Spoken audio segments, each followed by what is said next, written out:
बिस्मिल्लाहिर्रहमानिर्रहीम, अस्सलाम वालेकुम। आप देख रहे हैं sports flix world cup special और मैं हूं हमजा शफीक। तो जनाब, क्रिकेट वर्ल्ड कप में ग्रीन शर्ट्स ने नई तारीख जो है वो रकम कर दी और कल हमने देखा 345 रन का एक बड़ा टारगेट अचीव कर लिया पाकिस्तान की जानिब से और 4 विकेटों पर ही ये टारगेट चेज कर लिया गया। और इससे कबल जो पाकिस्तान की रिकॉर्ड बुक में सबसे बड़ा वर्ल्ड कप में चेज था वो 263 था against New Zealand back in 1992। Semifinal का वो मैच था, ऑस्ट्रेलिया का ग्राउंड था, तो वो एक यादगार लम्हा था। तब तक 263 का जो पाकिस्तान ने चेज किया, लेकिन अब 345 रन जो हैं वो पाकिस्तान ने चेज कर लिए और credit goes to Rizwan and Abdullah Shafiq.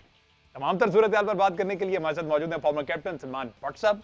इसके साथ साथ सईद साहब ने भी ज्वाइन किया। जी welcome to both of you. Bhatt साहब, अपेरेंटली कल ऐसा लग रहा था कि बहुत बड़ा टारगेट हो गया, 345 देखकर ही काम पे टांग जाएंगी, लेकिन 345 चेज कर लिया। दो पार्टनरशिप ऐसी लगी जिनकी जरूरत थी। देखिए, इंडिया में हाई टोटल्स होंगे और चेस भी होंगे। यहाँ पे शुरू से ये फ्रीक्वेंसी रही है। 2004 में इंडिया का टूर अगर हम याद करें, पाकिस्तान का 2007 में, तीनों में आधे से ज्यादा मैच 300 प्लस के हुए और उसमें चेस भी हुए 300 प्लस रन। और उस वक्त एक बॉल यूज था, वो डिस्कलर भी होता था, नरम भी हो जाता था, रिवर्स भी होता था। और अब दो बॉल हैं तो 25 ओवर मैक्सिमम पुराना होता है। ना फ्री हिट थी उस वक्त और ना रूल्स इतने फील्डिंग के टाइट थे। अब तो 40 ओवर तक पावर प्ले चलता है, 5 बंदे अंदर होते हैं। तो ये नॉर्म रहेगा इस वर्ल्ड कप के अंदर, हमने देखा अभी तक। आज देखिए, अफगानिस्तान भी जो है वो 37 ओवर्स अभी हुए थे तो 200 प्लस इनके रन थे और 2-3 विकेट्स डाउन थी। वो तो आगे से टीम्स फिनिश नहीं अच्छा कर सकी।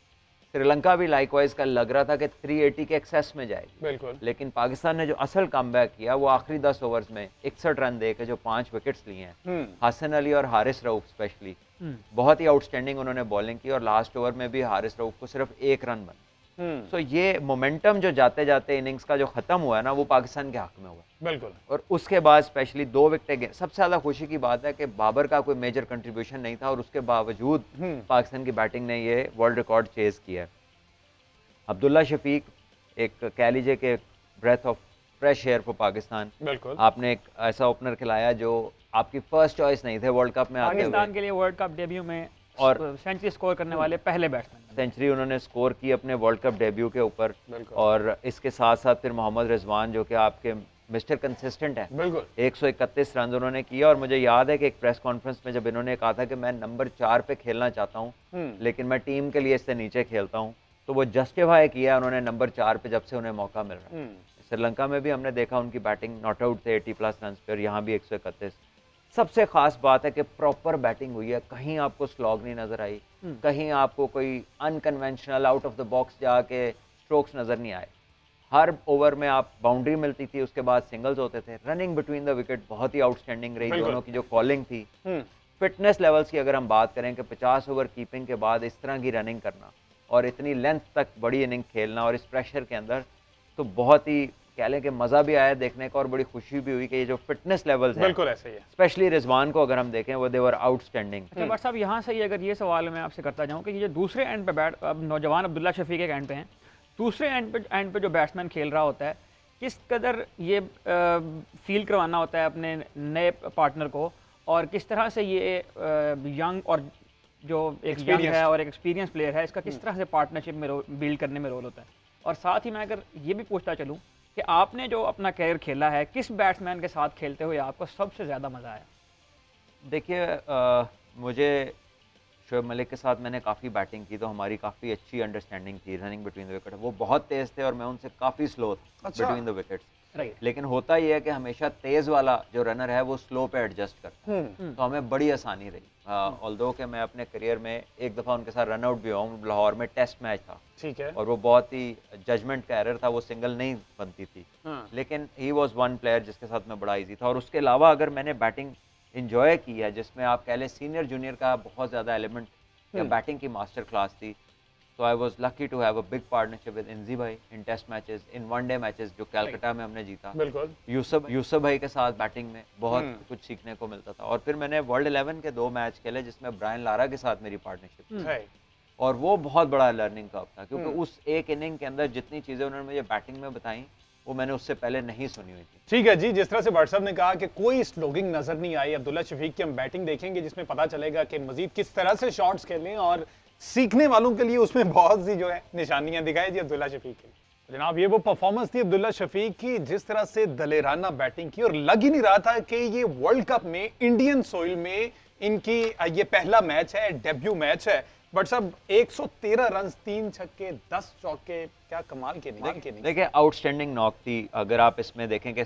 फास्ट बॉलर्स को कट भी खेले, पुल भी खेले, ड्राइव्स भी किए, बड़ा ही कंट्रोल के साथ, कहीं पर पैनिक नहीं हुए। क्योंकि एक बड़ा मैच था, ऑब्वियसली एक ऐसा चेस था जिसमें पहले तो लोग ये सोच रहे थे कि शायद बहुत मुश्किल हो जाएगा इसको चेस करना, और फिर जब स्पिनर्स आए तो अपने कदमों का इस्तेमाल बहुत ही अच्छा किया। जो बड़े हिट लगाए उसमें भी बहुत ज़्यादा अश्योरिटी नज़र आई, बहुत ही स्टिल हेड है उनका। जब बड़ा शॉट एग्जीक्यूट करते हैं तो लगता है इतने ज़ोर से हिट नहीं मारी, लेकिन उससे रिजल्ट्स वो मैक्सिमम अचीव करते हैं। तो दिस शोज़ कि एक हाई क्लास प्लेयर की निशानियाँ ये एक वो ऐसा नहीं है कि कभी कभार जो है ना एक स्लॉगिंग वाला आंसर, वो बिल्कुल नहीं है इनकी बैटिंग में, और ये सबसे ज़्यादा खुशाइन बात है इनकी बैटिंग को लेकर। बट सर 150 मिनट की उन्होंने इनिंग्स खेली है, इसमें कहीं आपको ऐसा महसूस हुआ हो कि कहीं नर्व्स में मसला आ रहा है, बॉडी लैंग्वेज कहीं ढीली हो रही है, बावजूद इसके 2 विकेट्स पहले गिर गई, तो उसके बावजूद अब्दुल्ला शफीक ने जिस तरह से खेला?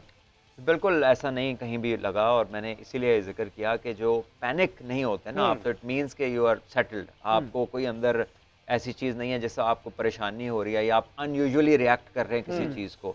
सो वो काम थे, कलेक्टेड थे, हर शॉट के अंदर अश्योरेंस थी उनकी। सो ये जो पैनिक वाला सीन है ये तो बिल्कुल ही आउट ऑफ क्वेश्चन था। और फिर जैसे आपने पहले कहा कि रिजवान साथ हैं, तो जब एक सीनियर आपसे कम्युनिकेट कर रहा होता है ना, तो अमूमन आप काफ़ी काम डाउन रहते हैं, आप कोई ज़्यादा फिर अननेसेसरी रिस्क नहीं लेते। बिल्कुल ठीक है जी। सीनियर की जिस तरह से बात की, रिजवान की भी बैटिंग देखते हैं जी। उन्होंने कल क्या आउटस्टैंडिंग 131 रन की इनिंग्स के लिए दिखाइएगा जनाब। 108 के स्ट्राइक रेट से 3 छक्के, 8 चौके, 131 रन की शानदार इनिंग्स। तो मेरा ख्याल भट्ट साहब अब 100 से ऊपर का स्ट्राइक रेट, अच्छा खेला, क्रूशल गेम में जहां पर जरूरत थी, हमेशा की तरह सर इसने परफॉर्म किया। देखिए इस पार्टनरशिप की खूबसूरती ये थी कि इन्होंने इनिंग्स को पेस किया, इन्होंने जाते ही कोई बहुत हमला नहीं कर दिया, शुरू में सेट हुए हैं, बिल्कुल अच्छी इन्होंने स्ट्राइक रोटेशन किया। आपने देखा होगा बहुत सारे इन्होंने सिंगल्स लिए, डबल्स लिए, कॉलिंग बड़ी अच्छी थी बिटवीन द विकेट, कम्युनिकेशन बड़ी जरूरी होती है। और सबसे अच्छी जो बात है कि रिजवान मैच फिनिश करके आए। देखिए जब आप ऐसा नहीं हुआ कि पर्सनल माइलस्टोन अचीव हो गया तो उसके बाद को हिट मारे और आउट हो जाए, ही मेड श्योर कि वो अंदर है जब तक पाकिस्तान लाइन क्रॉस नहीं करता, और यही एक सीनियर का जॉब होता है, to be there at the end. बिल्कुल इसी तरह। अच्छा बट साहब वैसे तो जीत जो है वो बहुत सी खामियों पर पर्दा डाल देती है, वो हम उन खामियों पर भी बात करेंगे। चूंकि पाकिस्तान ने जीता और इतना बड़ा जो टारगेट है वो चेज किया है, इसमें थोड़ी सी जो कंट्रीब्यूशन है, साउथ शकील थोड़ा सा लैग कर गए, लेकिन उनकी पार्टनरशिप जो रिजवान के साथ लगी, वहां पर आप समझते हैं कि वो जिस तरह से आउट हुए वो अननेसेसरी शॉट था, या फिर एट द मोमेंट वो ठीक खेल रहे थे उस जगह पे, लेकिन अनफॉर्चुनेटली? देखिए स्मूथ सेलिंग थी, और एक्स्ट्रा कवर एक ऐसा शॉट है जो वो खेलते हैं और बड़ी महारत से खेलते हैं, लेकिन इस इनिंग में पहले उन्होंने एक मारा, वो भी कवर फील्डर के हाथ को लग के गया, पॉसिबल चांस था। दूसरी दफा फिर एक्स्ट्रा कवर मारने गए और जो है वो अपना कैच करा बैठे पॉइंट पे, लेकिन खेले ठीक, जितनी देर खेले वहां पे पैनिक के होने की जरूरत नहीं थी। रिजवान सेट खेल रहे थे, बाउंड्री रुक नहीं रही थी, तो ऐसा कुछ नहीं था जो करना चाहिए था और उन्होंने नहीं किया, सिवाय इसके कि वो भी नॉट आउट जा सकते थे। इसमें शायद कहीं ना कहीं ये कम्युनिकेशन आपस में हुई भी होगी कि एक एंड पर रिजवान जो है वो स्टैंड कर रहे हैं, तो अब्दुल्ला शफीक थोड़ा बहुत जो है वो रिस्क ले सकते हैं उसके ऊपर, तो मेरा ख्याल है कि वो वक्त की ज़रूरत थी। ठीक है। अच्छा बट साहब इफ्तिखार अहमद ने अच्छा बीच में आकर लेकिन 10 गेंदों पर 22 रन बनाए, और वो ज़रूरत थी, और अटैकिंग क्रिकेट खेली, तेज खेले। देखिए इफ्तिखार अहमद का तो ये एक जॉब ऐसी बनती जा रही है कि आखिर में आते हैं और मामला निपटा के चले जाते हैं। ठीक है। और आई थिंक वहाँ पर Sri Lanka was definitely out of the game, और वो भी आप देखें कि 2-3 दफा तो ऐसा हुआ कि उन्होंने वाइट बॉल के 5 रन करा, बिल्कुल ऐसे ही है। 5 दफा तो पतिराना ने और 1 दफा थीक्षाना ने। 25 एक्स्ट्राज हैं जिसमें 25 वाइड्स हैं, सॉरी 26 एक्स्ट्राज हैं, 25 वाइड्स हैं, जिसमें 6 चौके हुए हैं। तो ये एक कह लीजिए कि बहुत ही ज्यादा हाई रेट है एक्स्ट्राज का, और specially coming from a bowler के जिस पे वो रिलाय करते हैं। पिछले मैच में भी इन्हें 97 रन बने, और ये लास्ट नाइट भी अगेंस्ट पाकिस्तान फिर 90 रन बने, तो ये तो 90 से नीचे ही नहीं आ रहे हैं। ये 90 प्लस के प्लेयर हैं और ये 90 उसी- से ऊपर एवरेज जा रही है, लेकिन इनको ये बताना चाहिए कि ये एवरेज बैटिंग में अच्छी है, बिल्कुल इसी तरह बॉलिंग में ये बड़ी नुकसानदेह है। और अभी एक ओवर था इनका। चलें वो 9 भी स्कोर में, 9 फेस ओवर सेविंग में। मिल गई। अच्छा जी, बैटिंग की हमने बात की, जहां पर जिस तरह से पाकिस्तानी 4 खिलाड़ी आउट हुए, पहले वो आउट देख लेते, देन फिर हमने स्पेसिफिकली इमामुल हक की इनिंग और बाबर आजम जिस तरह से कप्तान जी आउट हुए वो डिस्कस करना है कि कहां पर लैग कर रहे हैं इमामुल हक और बाबर ने। 2 बॉल जिस तरह से उसी एरिया में पहले छोड़े, फिर उसको खेला और कॉट बिहाइंड हुए, पहले देख लेते फिर उस पर बात करते हैं। ठीक है जी, ये आउट हमने देखे, इमामुल हक और बाबर पर बात करनी है। बट साहब फखर जमान को तो बाहर कर दिया गया, इमामुल हक का आप क्या फ्यूचर देख रहे हैं इस वर्ल्ड कप में? जिस तरह से वो थोड़े से ऑफ कलर नजर आ रहे हैं और मुसलसल लैग कर रहे हैं, स्ट्रगल कर रहे हैं, क्या देख रहे हैं, कहाँ मसला दरपेश आ रहा है? देखिए, अगर इमाम रन्स नहीं कर पाते, गॉड फॉरबिड अगले मैचेस में भी वो आउट होते रहते हैं, तो फिर तो देखा जाएगा कि दोनों में से फिर फील्डिंग कौन अच्छी करता है, क्योंकि रन्स तो दोनों तरफ से नहीं बन रहे। तो उसमें बिलाशुबा फिर फखर जो है उनकी तरफ वोट जाएगा, बिकॉज वो अक्रॉस द ग्राउंड काफी तेज हैं, स्पीड में भी बड़े सेफ फील्डर हैं, उन्होंने कैचेस भी बड़े अच्छे किए और थ्रो भी स्ट्रांग है, और थोड़ी बहुत वो लेफ्ट आर्म स्पिन भी कर लेते हैं अगर वहां तक बात पहुंच जाए। ठीक है। और दूसरा इम्पैक्ट प्लेयर है, क्योंकि इमाम को मौके मिल रहे हैं, लेकिन अब 8 इनिंग्स तकरीबन उनकी हो गई हैं कि उनका हाईएस्ट स्कोर 16 है पिछली 8 इनिंग्स में। और जो बात कंसर्निंग है वो ये है कि वो एक ही तर्ज से आउट होते हैं 2-2 3-3 बार, यानी अगर स्निक हो रहे हैं, हेनरी का अगर डिसमिसल देखें, अगर आप पैट कमिंस का देखें तो तकरीबन आइडेंटिकल है। ठीक है, हाँ जी। अगर आप हॉलैंड वाला पुल शॉट का डिसमिसल देखें और कल फिर देखें बाउंसर पे, तो ये भी आइडेंटिकल है। एक तो ऑफ स्टंप से बहुत बाहर का बॉल है, ऑफ स्टंप से बाहर जब नया बॉल शॉर्ट बॉल होता है तो आप एज ए ओपनर उसको जाने देते हैं, इसलिए कि यहाँ से जब आप नए बॉल को अक्रॉस द लाइन मारते हैं तो फिर ज्यादा चांसेस हैं कि टॉप एज होगा। और जो बॉलर थे वो इतने तेज नहीं थे कि उनका एज बाउंड्री से बाहर चला जाए, वो जितनी स्पीड इस बॉलर की थी इसने अंदर ही रहना था, मैक्सिमम फील्डर तक ही जाना था। अच्छा, सेम केस कोहली के साथ भी हुआ था जब वो पुल करने गए, उनका भी बॉल ऊपर निकल गया, वो या वो अलग तो था? पैट कमिंस था, वो तो इतना तेज बॉल आया उस पिच पे कि वो तो टाइम ही नहीं कर सके, उनका तो कैच बिल्कुल साथ वाली पिच पे ही था, समझिए कि वो भाग के मिसमैच आए और कीपर भी तकरीबन पहुंच गए थे, तो वो तो कहीं गया ही नहीं ना बॉल। तो ये जो है ना, मीडियम पेसर को जब आप पुल मारते हैं तो इसका नुकसान ये है कि अगर मिडल ना हुई तो ये अंदर ही रहेगी, बाहर नहीं जाती। और इमाम का ये मसला मेरा ख्याल है पिछले वर्ल्ड कप से चला है, 2019 में भी जो न्यूजीलैंड को इन्होंने विकेट दी थी, वो लॉकी फर्गुसन ने आके उनको बॉलें मारी 4-5 और 5वीं बॉल पे लगवा के। देखिए, इमाम जब पुल करते हैं ना, इट्स अ टेक्निकल थिंग, इनके जो आर्म्स हैं वो फुली एक्सटेंडेड नहीं होते, ये शॉट है फुल एक्सटेंशन की। ठीक है। लेकिन इमाम जब पुल मारते हैं, अगर हमारे पास रिप्ले हो तो उनके बाजू बंद होते हैं। जब आपके बाजू बंद है इसका मतलब आप क्रैम्प्ड है, रूम नहीं मिला आपको, आपकी बैट स्विंग, आपका फ्लो वो नहीं है, आपका बैट पाथ क्लियर नहीं है। तो इसमें कहा यह जाता है, जब बच्चे को पुल सिखाई जाती है कि आपके आर्म्स जो हैं ये फुली स्ट्रेच्ड हो, लेकिन इमाम जब पुल मारते हैं तो ये बंद हो, जिसकी वजह से बॉल इतना करीब आ जाता है कि वो उसको टाइम नहीं कर पाते नहीं मिलता कि इसको वो डिजायर्ड एरिया में बॉल नहीं जाता जब तक बॉल स्लो ना हो, या फिर वो वेस्ट आएगा बॉल, ये बॉल हेड आएगा है, तो इसको ये कंट्रोल नहीं कर पा रहे। बाबर आजम का क्या मसला आपको लग रहा है? वैसे बाबर आजम का कोई मसला नहीं है। बाबर आजम जो है वो अनलकी रहे, वो बॉल था ही, एक फ्री हिट बॉल होता है जो लेग स्टंप से बाहर होता है। अगर ये थोड़ा सा कह लीजिए कि जरा ज्यादा डिफ्लेक्शन होती तो 4 रन थे, ये इधर फील्डर होता नहीं है, लेकिन जब कभी कभार ऐसे बैटर आउट होता है तो ये बहुत ही कह ले कि बदकिस्मती उसकी होती है कि गंदे बॉल पे। क्वेश्चन मार्क्स जो हैं वो बाबर आजम की परफॉर्मेंस पे, वैसे 2 ही मैचेस अभी हुए हैं, नीदरलैंड के अगेंस्ट मेरे ख्याल 5 स्कोर बनाया था बाबर आजम ने, और यहाँ पर 10 रन हैं। कप्तान जी देखिए, Babar at the end of the day is just a player, वो कोई रोबोट तो है नहीं कि हर मैच में उसने आके एक सर्टेन जो है ना नंबर ऑफ रन्स करने हैं, और वो अपने करियर में जितनी कंसिस्टेंसी के साथ 3 साल में उन्होंने रन्स किए हैं दुनिया में किसी ने नहीं किए। बिल्कुल। तो ऐसा टाइम आ सकता है प्लेयर्स पे, आई थिंक कि कोई भी क्वेश्चन मार्क नहीं है उनकी बैटिंग के ऊपर, स्पेशली आउट हुए हैं, ठीक है, हो गए हैं, but we know, we have seen कि वो हर दफा अगले मैच में फिर वो सारे गिले शिकवे दूर करने जा रहे हैं इंडिया के इंशाल्लाह। और मतलब ऐसे इतनी बड़ी जीत, 345 रन बूस्ट मिला है अगले गेम के लिए। अगला गेम ऑल्दो बहुत बड़ा गेम है, जिस तरह से आपने कल भी कहा था कि एक रिदम फ्लो, ये जीत बहुत जरूरी है। देखिए, कॉन्फिडेंस के साथ एटलीस्ट आप विन के साथ आप मूव करेंगे, आपने एक बड़ा टारगेट चेस किया, आपकी बैटिंग ज्यादा अश्योर्ड होगी, आप मेंटली क्लियर होंगे बहुत सारी चीजों पे जहां पर आपको डाउट्स थे, लेकिन कुछ चीजें हैं जो आपकी अभी भी एड्रेस होने वाली। बिल्कुल, और उसमें स्पेशली आपका स्पिन डिपार्टमेंट है। अच्छा भाई साहब, डू यू जेन्युइनली थिंक कि इमामुल हक इस पे जी इस पे डिस्कस कर जो जरा क्विकली एक ब्रेक लेना है, शॉर्ट ब्रेक शामिल करते हैं, stay with us. Welcome back जी। बात हो रही क्रिकेट वर्ल्ड कप के हवाले से और अभी एक और इंपॉर्टेंट मैच चल रहा है, अफगानिस्तान वर्सेस इंडिया। और अफगानिस्तान ने इंडिया के लिए 273 रन्स का टारगेट दे दिया। दिल्ली ग्राउंड में ये इस वक्त मैच जारी है। बट सबसे जान लेते हैं 273 is enough for Afghanistan? Defend कर पाएंगे सर? कैसा 800 रन बने इस पिच पे पिछले मैच में श्रीलंका साउथ अफ्रीका के। और यहाँ पे टीम इंडिया की है जो कि एक तो लोकल है और दूसरा बैटिंग पावर हाउस है और अफगानिस्तान बॉलर्स को बखूबी जानते हैं। तो अफगानिस्तान वाले भी अपने होम ग्राउंड में ही है किस्म का। और आई थिंक कि टारगेट में तो कोई ऐसी चीज़ है जो ना होने वाला हो, लेकिन ये कि क्रिकेट है, आप हतमी राय नहीं दे सकते कि ऐसा हो जाएगा। पिच के बिहेवियर में तब्दीली आने का इम्कान है कोई? एक ही तब्दीली आ सकती है कि थोड़ा तेज गेंद बाउंड्री की तरफ जाए, थोड़ी बाउंड्री की तरफ तेज। जाहिर है पिच और बेहतर हो जाता है जब शबनम आती है। थोड़ा सा आप कह लीजिए कि पिच जो है वो थोड़ा सा और गीला गेंद अच्छा आता है बल्ले पे, शॉट मारने में आसानी होती है, बॉलिंग में मुश्किल होती है। ठीक है। अच्छा अहमद साहब, कोई खबरें हैं? मेरे ख्याल शुभमन गिल जो हैं वो पाकिस्तान मैच में भी बाहर होते दिखाई दे रहे हैं। अभी इस किस्म की कोई हतमी तस्दीक तो नहीं हो सकी है। शुभमन गिल अफगानिस्तान के मैच से पहले हॉस्पिटल में रहकर आए हैं। ठीक है। इस पे उनके जो कोच हैं उन्होंने ये कहा है कि हमने सिर्फ एक प्रिकॉशनरी मैयर के तौर पे इनको हॉस्पिटल भेजा था। तो हो सकता है कि पाकिस्तान के खिलाफ मैच में वो फीचर कर जाएं, लेकिन मेरा ज़ाती ख्याल यही है कि ये शायद उनके लिए मुमकिन नहीं हो पाएगा क्योंकि बॉडी को रिकवर करने में भी टाइम लगता है। बिल्कुल ठीक है। बट सब इस मैच में हमने देखा कि हशमतुल्लाह शाहिदी जो है कप्तान, उन्होंने 80 रन की नहीं खेली। ओपनिंग डिपार्टमेंट जो है इनका भी स्ट्रगल कर रहा है। हम जितनी एक्सपेक्टेशंस रहमानुल्लाह गुरबाज से होती हैं वो उस तरह से डिलीवर नहीं कर पाते। अभी भी 21 रन पर वो आउट हो गए 28 गेंदें खेल के। और इब्राहिम जादरान, इनसे भी बड़ी तवक्कुआत होती हैं अफगानिस्तान को, वो भी 22 रन पर। तो ये यहाँ पर थोड़े से स्ट्रगल कर रहे हैं।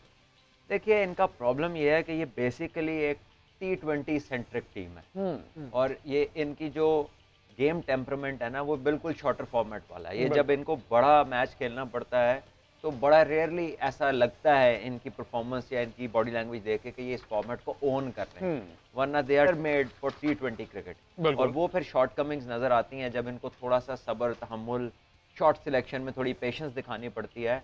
तो अभी तक देखा ये गया कि ये उसमें इतने कामयाब नहीं है। ठीक है। अच्छा बॉलिंग की थोड़ी सी बात कर ली जाए। हमने देखा कि जसप्रीत बुमराह ने आज 10 ओवर्स करवाकर 4 खिलाड़ियों को आउट किया है। और इसका मतलब कोई वेरिएशन वगैरह है? अफगानिस्तानी सीमर्स को मदद मिल सकती है? देखिए 2 तो उन्होंने विकेट्स लिए हैं आखिर में, इनिंग के आखिर में, और वो बॉल स्ट्रेट फॉरवर्ड थे, उसमें कोई ऐसी मूवमेंट नहीं थी, ना कोई रिवर्स स्विंग देखा है। बहरहाल ये है कि जसप्रीत बुमराह इतनी उनके पास वैरायटी है, वो पोजेस करते हैं कि बैटर्स जो हैं वो उनके खिलाफ अक्सर मुश्किलात का शिकार रहते हैं। लेकिन अफगानिस्तान को अगर पिच से मदद ना मिले तो जनाब गुफ्तगू हमारी जारी थी अफगानिस्तान वर्सेस इंडिया मैच में, और बॉलिंग पर थोड़ी सी डिस्कशन हम कर रहे थे। बुमराह की बात की जा रही थी कि उन्होंने जनाब यहाँ पर जिस तरह से परफॉर्म किया तो सेकंड इनिंग्स में बट साहब आप बता रहे थे कि ड्यू फैक्टर हो सकता है, तो फिर बॉलिंग में तो मसला दरपेश आएगा। पहले तो यह है कि अफगानिस्तान की बॉलिंग ड्यू फैक्टर तक पहुंचे, ठीक है, क्योंकि उसको आते आते भी 35-40 ओवर लगेंगे। और अगर इंडिया बैटर्स का अच्छा दिन हुआ तो इस पिच के ऊपर ये स्कोर कह लीजिए कि काफ़ी ना काफ़ी है। ठीक और बाकी ये है कि क्रिकेट है, अगर फजल हक फरूकी कुछ अच्छा ऊपर से कर सकें और उसके बाद राशिद खान और जो नवीन है, और नवीन उल हक खैर अपने स्लोअर वंस पे ज़्यादा डिपेंडेंट है, लेकिन उसके साथ मुजीब जो है नया बॉल करते हैं और बाद में मोहम्मद नबी आते हैं, तो ये इनके इफेक्टिव 5 हैं। मुजीब की आपने जिस तरह से बात की, हमने देखा कि कोई खास मदद नहीं मिली आज स्पिनर को इस विकेट पे। रविंद्र जडेजा 8 ओवर करने के बाद 38 रन देने के बाद कोई आउट नहीं किया। कुलदीप यादव ने 1 विकेट, वो भी 10 ओवर्स में 40 रन देके। तो आप कोई स्पिनर के लिए कोई इशू है दिल्ली के विकेट में? देखिए दिल्ली बेसिकली एक बहुत ही अच्छा बैटिंग ट्रैक है और इस पे स्पिनर्स को ज्यादा मदद नहीं मिलती, बॉल अच्छा बैट पे आता है, इसीलिए इधर बड़े स्ट्रोक्स लगते हैं, बड़े बड़े रन्स बनते हैं और बड़ी फ्रीक्वेंसी के साथ चौके लगते हैं। अभी इधर 100+ बाउंड्रीज लगी हैं लास्ट मैच में। सही, इसी ग्राउंड और इसी पिच के ऊपर, और ये हमेशा से, आज से नहीं, ये 2-3 दहाइयां पीछे भी चले जाएं तो ये अपनी बैटिंग सरफेस ही मशहूर है दिल्ली। ठीक है, 76 चौके लगे हैं और 31 छक्के लगे हैं। ठीक है जी। मोहम्मद सिराज ने 9 ओवर 76 रन दिए और कोई खिलाड़ी आउट नहीं किया। तो ये जो रैंकिंग है ना, ये बंदे को मेरा ख्याल तबाह कर देती है। नंबर 1 ओडीआई बॉलर बनवाया गया उन्हें, उसके बाद अभी हमने अगेंस्ट अफगानिस्तान का ये रिकॉर्ड है कि 9 ओवर 76 रन उन्होंने दिए। किसने? सिराज ने। देखिए अगेन इंडिया में ना नंबर्स डिफरेंट है बाकी दुनिया से जब आप रन्स की बात करेंगे। और लेटली अगर आप इंग्लैंड में भी वनडे क्रिकेट देखें ना पिछले कुछ सालों में, तो उधर भी नॉटिंघम एक ऐसा ग्राउंड है जिधर 400 बनते हैं और 380 फ्रीक्वेंसी के साथ बनता है। ठीक है। तो ये कुछ ग्राउंड्स ऐसे हैं जहां पर डजंट मैटर आप कौन है, कुछ भी हो सकता है आपके साथ। ठीक है। तो पतिराना को इस वर्ल्ड कप से पहले तक तो खासे डिसेंट बॉलर थे, मुश्किल एक्शन था, लेकिन ऐसा पिक हो वहाँ गया। पे 97 रन बने हैं, कल फिर 90 रन बन गए हैं। सो इंडिया में बड़े रन होते हैं, इसमें बैटिंग साइड्स को पैनिक नहीं होना चाहिए। ठीक है। और इस परफॉर्मेंस से अगर पाकिस्तान की टीम का अगला मैच चूंकि इंडिया के साथ है और यहाँ पर आपने देखना है कि डूज एंड डोंट्स पे काम करना है कि अगेंस्ट इंडिया हमने किस तरह से बिहेव करना है, क्या परफॉर्मेंस होनी चाहिए।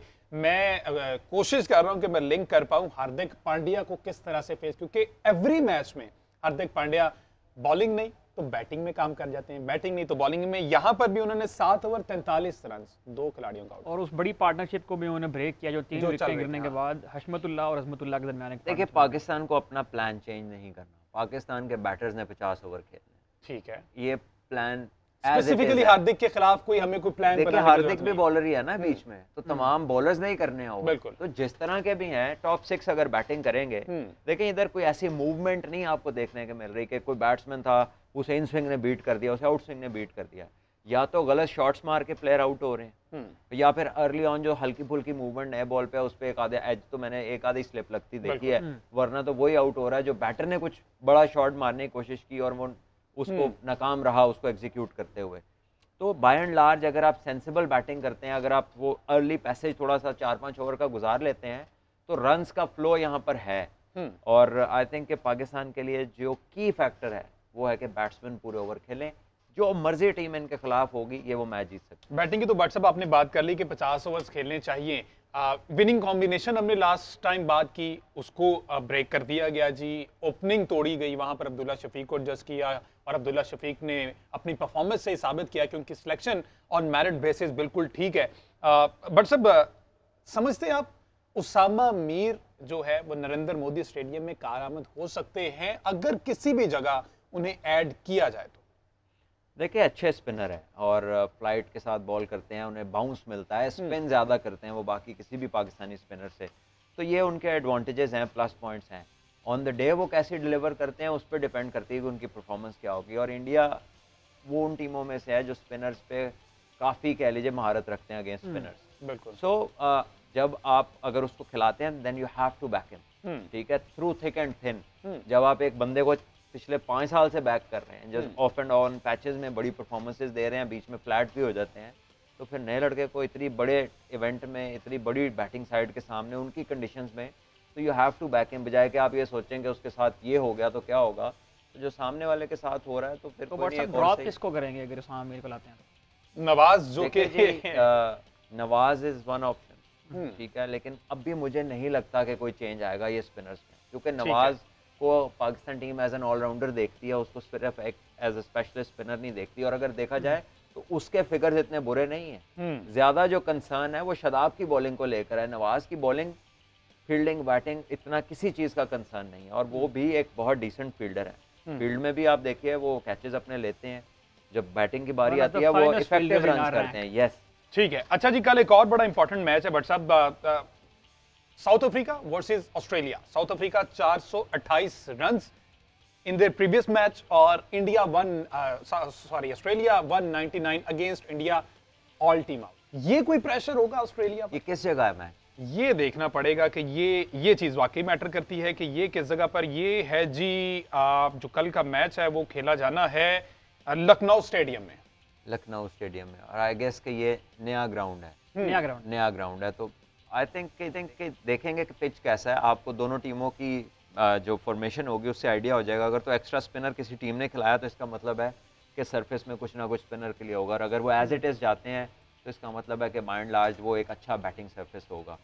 तो south Africa definitely quality bowling versus quality batting का मैच है। देखिए, ऑस्ट्रेलिया की जो बॉलिंग है वो हाई क्लास है, जेन्युइन फास्ट बॉलर्स है 3 उनके पास, 2 फास्ट बॉलिंग ऑलराउंडर्स हैं, जिसको अगर वो अच्छा इस्तेमाल करें तो जो उनका स्पिन में कमी बेशी है वो उसको पूरी कर सकते हैं। जबकि साउथ अफ्रीका एक ऐसी टीम है जो बैटिंग पे ज़्यादा डिपेंडेंट है। बॉलिंग उनकी जो है वो इतनी कह लीजिए कि इतनी करामद नहीं है कि उसको कोई थ्रेट करे किसी अच्छी बैटिंग, लेकिन ऑस्ट्रेलिया के पास बैट्समैन 3-4 ही, बिल्कुल ऐसे ही है, बड़े बैट्समैन उनके पास 3-4 ही, तो उन्हीं में ज़्यादा वो डिपेंडेंट रहते हैं। बट मिचेल मार्श का अगर दिन अच्छा हो और साथ उसके स्मिथ या वार्नर अच्छा खेल जाएं तो ऑस्ट्रेलिया भी बड़ा स्कोर करने की अहलियत रखते हैं। लेकिन बाय एंड लार्ज हाँ। उनकी बैटिंग उतनी हैवी नहीं है जिस तरह साउथ अफ्रीका डिकॉक से लेकर मिलर तक सारे ही बड़े रन्स करने की कैपेबिलिटी अच्छा, है। अहमद साहब, ये लखनऊ- हिस्ट्री में जी। जाएं तो ये जो साउथ अफ्रीका की टीम के ऊपर चॉकर्स का टैग लगा हुआ है, ये टैग भी साउथ अफ्रीका के ऊपर उस मैच के बाद लगा जो इन्होंने 1999 का सेमीफाइनल मैच खेला ऑस्ट्रेलिया के ही खिलाफ, जिसमें अच्छा। दोनों टीमों ने 214 रन स्कोर किए। वो मैच टाई हो गया था और बेटर रन रेट की बुनियाद पर ऑस्ट्रेलिया की टीम वर्ल्ड कप फाइनल के लिए क्वालिफाई कर गई थी। और मुझे ये बताने की जरूरत नहीं है कि फाइनल में उन्होंने किसको हराया था। तो ये जो चॉकर्स का टैग है साउथ अफ्रीका के ऊपर, ये भी ऑस्ट्रेलिया की वजह से ही इनके ऊपर लगा था।